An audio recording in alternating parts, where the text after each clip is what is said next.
الحمد لله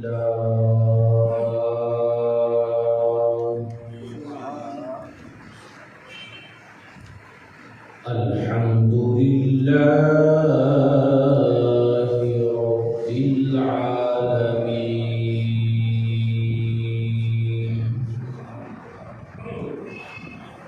والصلاة والسلام على سيد المرسلين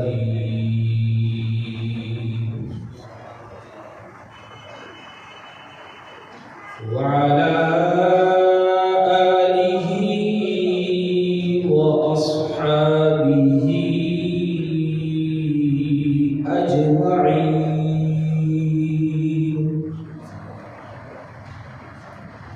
أما بعد فأعوذ بالله من الشيطان الرجيم. بسم الله الرحمن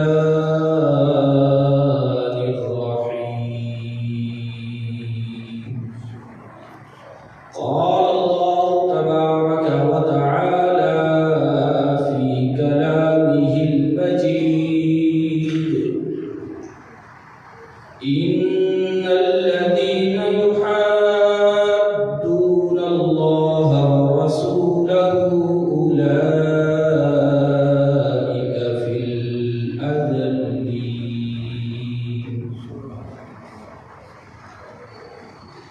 كتب الله لأغلبن أنا ورسلي إن الله قوي عزيز.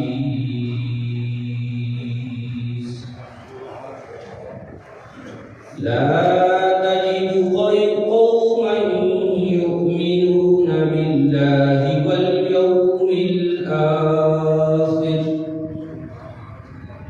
واليوم الآخر يوادون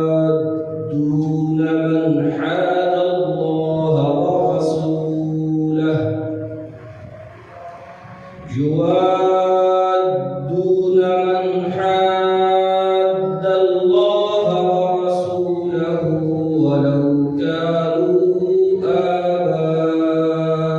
آباءهم أو أبناءهم أو إخوانهم أو عشيرتهم أولئك كتب في قلوبهم الإيمان وأيدهم بروح منه. صدق الله المولانا العظيم وصدق رسوله النبي الكريم الأمين. إن الله وملائكته يصلون على النبي يا أيها الذين آمنوا صلوا عليه وسلموا تسليما. الصلاة والسلام عليك يا رسول الله وعلى آلك وأصحابك يا حبيب الله. الصلاة والسلام عليك يا نبي الله وعلى آلك وأصحابك يا خاتم النبيين.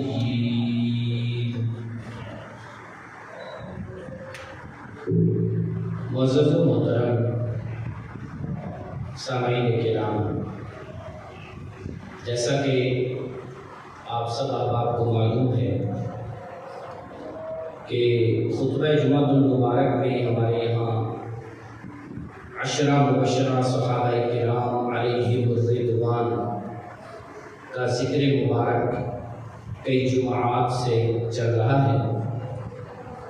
آج کا خطبہ بھی اسی سلسلے کی ایک کڑی ہے. آج کے خطبہ میں ہم 10 مبشرہ صحابہ کرام میں سے آخری اور 10ویں صحابی حضرت سیدنا ابو عبیدہ بن الجراح رضی اللہ تعالی عنہ کا ذکر خیر کرنے اور سننے کی سعادت حاصل کریں۔ جناب سیدنا ابو عبیدہ بن الجراح رضی اللہ تعالی عنہ کا اصل نام ہے عامر بن عبداللہ۔ ابو عبیدہ ہے آپ کی کنیت، اور آپ کے والد کا نام عبداللہ تھا اور دادا کا نام جراح تھا، تو آپ کی نسبت آپ کے والد کی طرف کم مشہور ہے، زیادہ آپ کے دادا کی طرف مشہور ہے، اور آپ کو ابو عبیدہ بن جراح کے نام سے ہی جانا جاتا ہے۔ آپ السابقون الاولون ان صحابہ کرام میں سے ہیں جنہوں نے ابتدا ہی میں اسلام قبول کیا، اور آپ کو بھی ذوالہجرتین ہونے کی سعادت حاصل ہے، یعنی اسلام کی خاطر آپ نے بھی 2 ہجرتیں فرمائی، ایک مکہ سے حبشہ کی جانب اور دوسری مکہ سے مدینہ کی طرف۔ رسول اللہ صلی اللہ علیہ وسلم سے نسبی تعلق بھی ہے، والد کی طرف سے 7ویں پشت میں رسول اللہ سے ان کا نسب جا ملتا ہے، اور والدہ کی طرف سے 9ویں پشت۔ سیدنا ابو عبیدہ بن الجراح رضی اللہ تعالی عنہ کا حلیہ مورخین نے محدثین نے یہ بیان کیا کہ قد مبارک لمبا لیکن بدن انتہائی نحیف اور کمزور، پتلا، چہرے پر انتہائی نورانیت اور رب و جلال، ذہنی اعتبار سے انتہائی زیادہ ذہین و فطین، اور جنگی معاملات کے بہت زیادہ ماہر تھے۔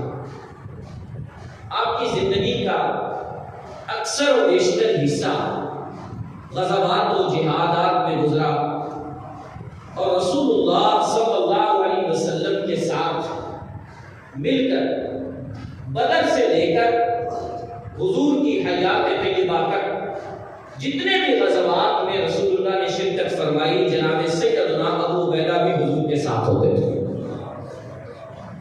حتیٰ کہ جناب سیدنا صدیق اکبر کے زمانہ خلافت میں، سیدنا فاروق اعظم کے زمانہ خلافت میں بھی آپ نے اسلام کی خاطر بہت ساری جنگیں لڑی، اور آپ کو کئی مواقع پر سپہ سالار بھی بنایا گیا۔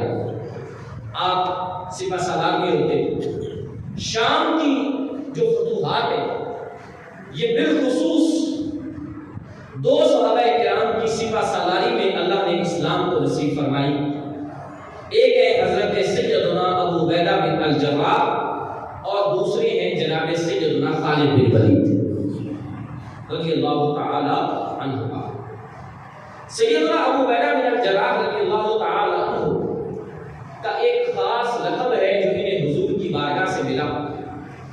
آپ نے ارشاد فرمایا کہ ہر امت کا ایک امین ہوتا ہے، امین کا مطلب امانت دار۔ اس کا یہ مطلب ہرگز نہیں کہ آپ میں کوئی اور وصف نہیں تھا، ایک ہی وصف تھا کہ آپ امانت دار تھے، اور یہ مطلب بھی نہیں کہ آپ کے علاوہ کوئی امانت دار نہیں تھا، نہیں، سارے صحابہ امانت دار تھے، لیکن یہ میرے آقا علیہ السلام کی عطا ہے کہ آپ نے اپنے صحابہ میں سے کسی نہ کسی کو کوئی نہ کوئی خاص وصف عطا فرمایا۔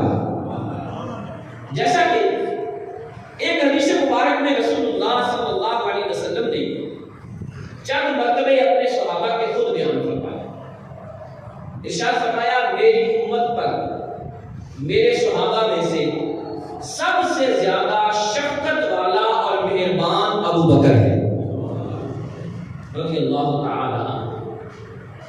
پھر فرمایا اسلام کے احکام کے معاملے میں سب سے زیادہ سخت کہ اسلام کا حکم جو ہے ویسے ہی نافذ ہونا چاہیے، اس میں تبدیلی کی اجازت نہیں، اس معاملے میں سختی کرنے والے جناب سیدنا عمر فاروق اعظم۔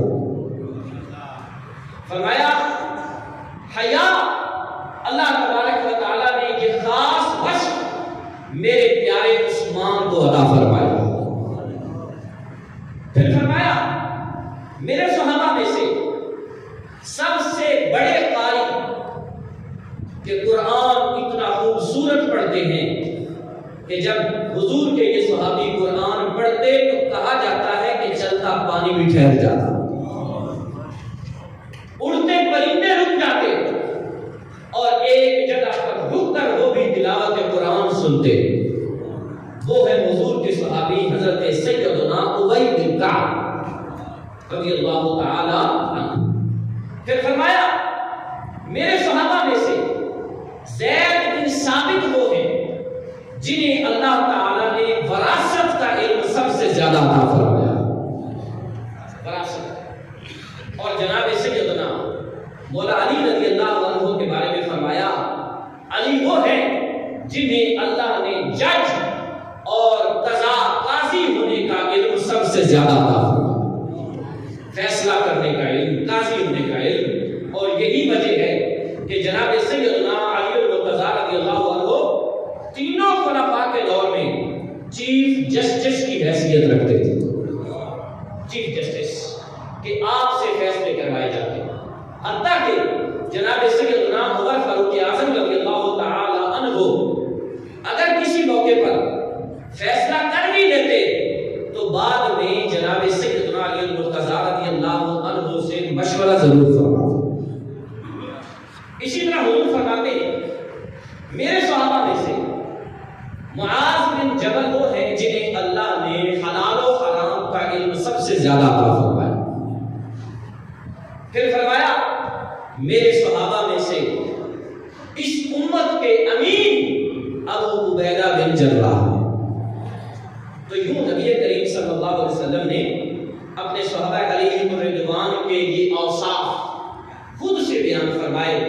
کسی کے لیے بیان فرمایا کہ وہ سب سے بڑے قاری ہیں، کسی کے لیے کہا وہ امت پر مہربان ہیں، کسی کے لیے فرمایا وہ حلال و حرام کو زیادہ جانتے ہیں، اور کسی کے لیے فرمایا کہ وہ قضاء کا علم سب سے زیادہ جانتے ہیں۔ اسی اثناء میں جناب سیدنا ابو عبیدہ بن جراح رضی اللہ عنہ کے بارے میں فرمایا کہ میری امت کا امین ابو عبیدہ بن جراح رضی اللہ تعالی عنہ۔ آج کی گفتگو میں ہم جناب سیدنا ابو عبیدہ بن جراح رضی اللہ تعالی عنہ کے بارے میں سن رہے ہیں۔ ایک مرتبہ سیدنا ابو عبیدہ بن جراح رضی اللہ تعالی عنہ کے وصال کے بعد، ان کا وصال جناب سیدنا فاروق اعظم کے دور خلافت میں ہی ہو گیا تھا۔ تو صحابہ کرام بیٹھے تھے اور اپنی اپنی تمنا کا اظہار کر رہے تھے کہ میری تمنا یہ ہے کہ میرے پاس فلاں چیز ہوتی تو میرا خدا میں دیتا، میری تمنا یہ ہے کہ میرے پاس فلاں ہوتا تو میں یوں کرتا۔ جناب سیدنا فاروق اعظم کی تمنا سنیے گا۔ سیدنا فاروق اعظم رضی اللہ تعالی عنہ فرمانے لگے میری تمنا یہ ہے کہ ابو عبیدہ جیسے بندوں کا ایک کمرہ بھرا ہوا میرے پاس ہو۔ اکیلا ابو عبیدہ نہیں، ابو عبیدہ جیسے بندوں کا ایک کمرہ بھرا ہوا میرے پاس ہو، اور میں انہیں مختلف ملکوں اور مختلف شہروں پر گورنر اور حکمران مقرر کروں، اور یوں میں اسلام کا پیغام پوری دنیا میں پہنچاؤں۔ اور اس کی ایک خاص وجہ یہ تھی کہ جناب سیدنا ابو عبیدہ بن جراح رضی اللہ تعالی عنہ دنیا کی طرف قطعاً رغبت نہیں تھی، انتہائی زہد والی زندگی۔ ایک دن سیدنا فاروق اعظم شام تشریف لے گئے، اور سیدنا ابو عبیدہ رضی اللہ عنہ کو فاروق اعظم رضی اللہ تعالی عنہ نے شام کا والی بھی بنایا تھا کچھ عرصے کے لیے۔ تو حضرت عمر جب وہاں گئے، لوگ جو استقبال کے لیے آئے تو ان سے فرمایا کہ میرے بھائی بھی آئے۔ صحابہ کرام نے پوچھا، لوگوں نے پوچھا آپ کی مراد ابو عبیدہ سے ہے؟ فرمایا کہا کہ وہ کچھ ہی دیر بعد آتے ہوں گے۔ حضرت ابو عبیدہ تشریف لائے، جناب سیدنا فاروق اعظم خوش ہوئے، آپس میں ملے جلے، اور حضرت ابو عبیدہ کہنے لگے کہ آؤ میرے گھر تشریف لے چلے۔ شام کے والی اور شام کے گورنر ہیں آپ، حضرت عمر ان کے گھر تشریف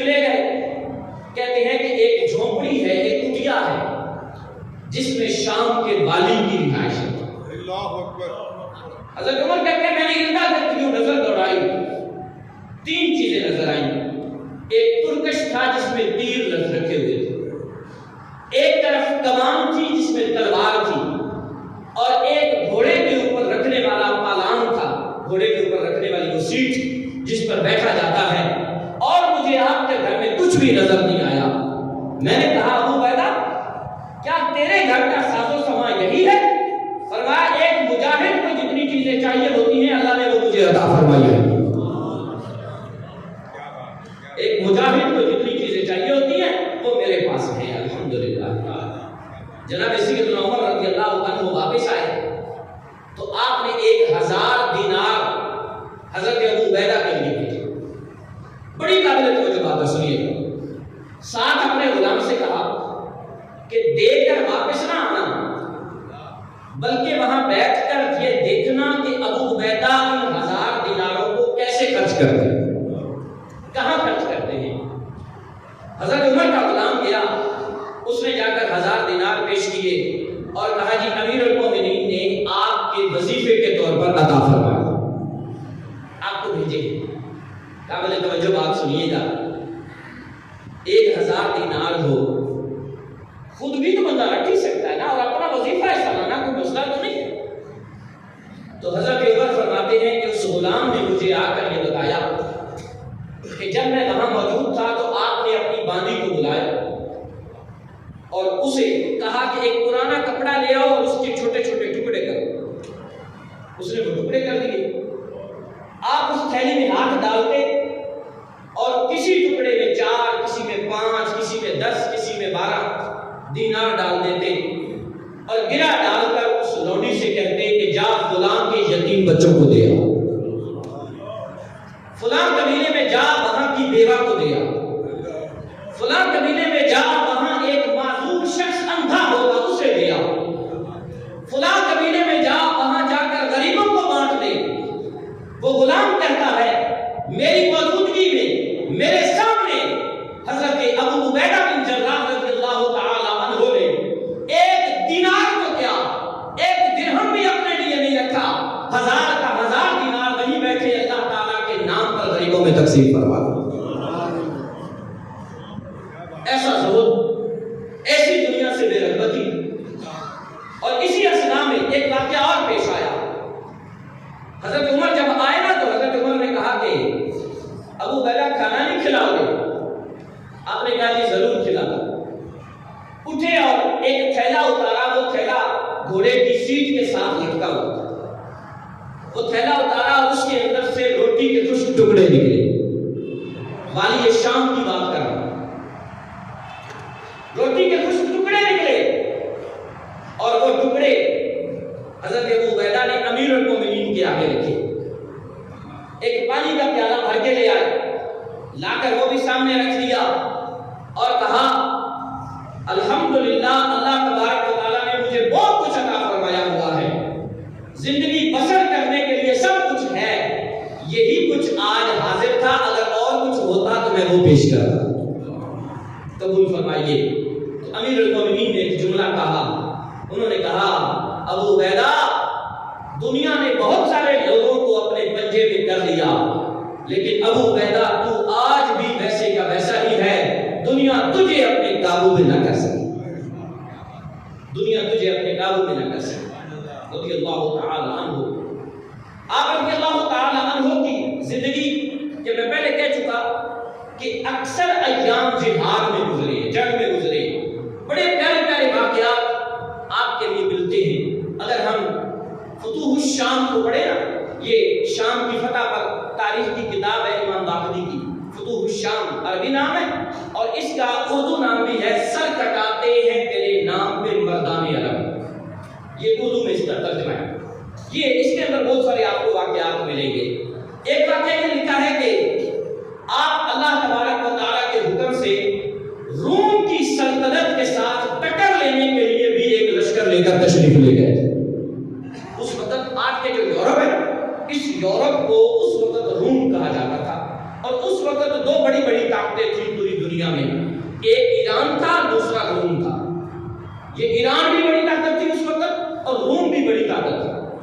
تو روم، ایران کو فارس کہا جاتا تھا، اس میں اور بھی علاقے تھے، اور روم میں عیسائی آباد تھے۔ تو عیسائیوں کے ساتھ جنگ کرنے کے لیے، جہاد کرنے کے لیے آپ تشریف لے گئے۔ کئی دن کے ساتھ مارکا رہا، بالآخر عیسائیوں نے یہ محسوس کیا کہ سلو کے بغیر چارہ نہیں، کیونکہ آپ نے کئی دن ان کے قلعے کا محاصرہ رکھا، محاصرے سے وہ تنگ آ گئے کہ نہ کوئی باہر آ سکتا ہے، نہ کوئی اندر جا سکتا ہے، اندر کھانے پینے کی چیزیں کم ہو گئی، بالآخر وہ سلو پر مجبور ہو گئے۔ تو انہوں نے اپنا قاصد جو بھیجا نا، اس لیے بھیجا کہ مسلمانوں پر روک پڑے گا۔ سنیے گا بڑی توجہ سے بات۔ قاصد ایسا شخص ڈھونڈا کہ جو وجاہت میں بھی خوبصورت ہو، قد میں بھی لمبا ہو، اور اس شخص کو ایسا قیمتی لباس پہنایا کہ آپ کی آنکھیں چلے آ جائیں، زرق برق کا لباس، اور اس کو سونے کا تاج پہنا کر یہ بتلانا چاہا کہ یہ ہمارے قاصد کا حال ہے تو ہمارے شہنشاہ کا حال کیا ہو۔ یہ دنیا دار میں انہوں نے یہ کچھ سوچا۔ وہ آیا اور اس نے دور سے آواز دی، مسلمانوں میں آپ کے سپہ سالار سے ملنا چاہتا ہوں، کیا اجازت ہے؟ مجاہدین نے کہا اجازت۔ وہ قریب آیا اور اس نے پوچھا کہ سپہ سالار کا خیمہ کدھر ہے؟ لوگوں نے ایک خیمے کی طرف اشارہ کیا کہ وہاں جاؤ، وہاں تشریف فرما ہوں گے۔ وہ کہتا ہے کہ جب میں خیمے کی طرف جا رہا تھا تو حیرت میں ڈوبا ہوا تھا۔ میرے گمان میں یہ تھا کہ جو مسلمانوں کا سپہ سالار ہوگا اس کا کوئی بڑا اونچا عالیشان خیمہ ہوگا، خیمے میں قالین اور جناب والا مخمل، ریشم اور سونے جواہرات سے بھرپور ہوگا، وہاں ہزاروں لونڈیاں، ہزاروں غلام، نوکر چاکر ہوں گے۔ لیکن جب میں وہاں پہنچا تو ساری بات یکسر بدل گئی۔ میں نے دیکھا کہ ایک نحیف بدن والا شخص، لمبے قد والا، نیچے اس نے قالین بھی نہیں بچھایا ہوا اور زمین پر ہی بیٹھا ہے اور اپنے تیروں کو صاف کر رہا۔ وہ شخص کہتا ہے کہ میں نے جا کر سلام کیا اور سلام کر کے پوچھا کہ کیا مسلمانوں کے سپہ سالار آپ ہی؟ جناب سیدنا ابو عبیدہ رضی اللہ عنہ نے فرمایا ہاں میں ان مسلمانوں کا سپہ سالار ہوں، کہو کیا کہنا ہے؟ اس نے کہا کہ وہ بات تو میں بعد میں بتاتا ہوں، پہلے مجھے یہ بتائیے کہ مسلمانوں کے سپہ سالار ہو کر کیا آپ کو قالین کا ٹکڑا بھی نہیں ملتا کہ آپ نیچے بچھا لیں؟ حضرت ابو عبیدہ کا جواب سنیے گا۔ آپ نے کہا اللہ کا شکر ہے میں جو چاہوں مجھے مل سکتا ہے۔ سنیے گا جواب، لیکن کیا میرے سپاہیوں میں سے ہر کسی کو قالین کا ٹکڑا ملے گا نیچے بچھانے کے لیے؟ اس نے کہا کہ یہ تو مجھے نہیں پتا۔ آپ نے فرمایا ہم مسلمانوں میں کوئی امیر ہو یا فقیر ہو، اللہ کے ہاں کسی کے مرتبے میں کوئی کمی بیشی نہیں ہے، سب برابر ہیں۔ جب میرے سپاہی زمین پر لیٹ جاتے ہیں تو میں بھی زمین پر ہی بیٹھ جاتا ہوں، میں بھی زمین پر ہی بیٹھ جاتا ہوں۔ اس نے جب آپ کا یہ منظر دیکھا، عاجزی انکساری والی باتیں سنی، تو سننے کے بعد وہ کہنے لگا کہ میں آپ کے پاس سلو کی درخواست لے کر آیا ہوں۔ آپ نے ان کی شرطوں کو دیکھا، جو شرطیں اپنی طرف سے تھی وہ بھی ادا فرمائی، اور فرمانے کے بعد کہا کہ ہمیں آپ کی سلو کی شرط منظور ہے۔ جب وہ شخص جانے لگا تو اس نے کہا یہی وجہ ہے کہ آج روم جیسی عظیم سلطنت بھی آپ کے آگے گھٹنے ٹیکنے پر مجبور ہو گئی، کیونکہ آپ انسانوں میں فرق نہیں کرتے، جو مرتبہ بڑے کا ہے چھوٹے کا مرتبہ بھی وہی ہوا کرتا۔ نعرہ تکبیر، نعرہ رسالت، نعرہ حیدری، نعرہ غوثیہ۔ یہاں پر چند باتیں درس کے لیے عرض کرنا چاہوں گا۔ اسلام ہمارے درمیان برابری اور رواداری کا سلوک چاہتا ہے۔ میرے آقا صلی اللہ علیہ وسلم کا وہ خطبہ بڑا مشہور خطبہ ہے، حتیٰ کہ اسکول کی کتابوں کا بھی وہ حصہ ہے، جسے خطبہ حجۃ الوداع کہا جاتا ہے۔ اس میں نبی کریم علیہ السلام کے الفاظ آج بھی سورج سے زیادہ چمک دمک کے ساتھ چمک رہے ہیں کہ میرے آقا نے ارشاد فرمایا کسی عربی کو اجمی پر، کسی اجمی کو عربی پر، کسی کالے کو گورے پر، کسی گورے کو کالے پر کوئی فضیلت حاصل نہیں۔ تم سارے اولاد آدم ہو، تم سارے مسلمان برابر ہو، چاہے کوئی کسی بھی خاندان سے ہو، لیکن اسلام نے سب کو برابری کے حقوق عطا فرمائے۔ اور اس کا مظاہرہ آج میں یہاں یہ بات ضرور کرنا چاہوں گا مغرب طرح طرح کی باتیں کر کے یہ کہنا چاہتا ہے کہ انسانیت کے حقوق اسلام نہیں دیتا، اسلام نے انسانیت کے حقوق کو یوں کیا. لیکن میری یہ بات یاد رکھیے، جس قدر حقوق انسانوں کو اسلام نے دیے ہیں کسی اور دین اور مذہب نے نہیں دیے، کسی اور دین اور مذہب نے نہیں دیے. ہاں مغرب کی ہسٹری آپ اٹھا کر دیکھیے. چند سال پہلے امریکہ میں یہ قانون تھا، تو 50-60 سال پہلے کی بات ہے، کہ جب کالے رنگ کے لوگ امریکہ میں آباد نہیں تھے نا، تو انہوں نے یہ قانون بنایا ہوا تھا کہ کسی یونیورسٹی میں جہاں اسٹوڈنٹ بیٹھ کر پڑھیں گے وہاں ان میں کالا کوئی نہیں بیٹھ سکتا. یہ آن دی ریکارڈ نیٹ پر ابھی بھی موجود ہے. کالے کے لیے الگ سیٹ لگائی جاتی تھی کہ تم اس قابل نہیں ہو کہ یہاں بیٹھو. مگر میرے آقا صلی اللہ علیہ وسلم نے 1400 سال پہلے یہ فرما دیا، اے لوگو مسلمانوں کے درمیان رنگ اور نسل کی وجہ سے کوئی فرق نہیں ہے، بلکہ میرے آقا نے تو حضرت بلال حبشی کو جو کہ رنگت میں بھی کالے تھے مگر مصطفیٰ نے اپنا غلام ہی نہیں بنایا، صحابی بنا کر کعبے کی چھت پر کھڑا کر کے مؤذن رسول بھی بنا دیا، مؤذن رسول بنایا، کعبے کی چھت پر بھی کھڑا کیا رضی اللہ تعالی عنہ. تو بات میری دور نکل گئی. میں کہنا یہ چاہ رہا تھا کہ الحمدللہ انسانوں کو جو حقوق ملے ہیں برابری کے، یہ کسی اور نے نہیں، یہ اللہ اور اس کے رسول نے عطا فرمائے. اے کاش ہمیں بھی آج یہ بات سمجھ آ جائے کہ ہر مسلمان کے ساتھ ہم وہی برتاؤ کریں جو میں یہ چاہوں کہ میرے ساتھ برتاؤ کیا جائے.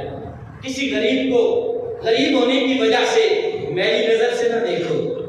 مال و دولت آنے جانے والی چیز ہے، مال و دولت آنے جانے والی چیز ہے. مال و دولت کی وجہ سے سٹیٹس نہیں ہوا کرتے. سٹیٹس وہی ہے جو اللہ تبارک و تعالیٰ نے ہم سب انسانوں کو عطا فرمایا. ایک ہی سٹیٹس ہے ہم سب کا کہ ہم سارے کیا ہیں؟ مسلمان. مسلمان ہونے کے ناطے ہم بھائی بھائی ہیں. یہی ہمارا سٹیٹس ہے، یہی ہمارا معیار ہے. میں آگے بڑھوں.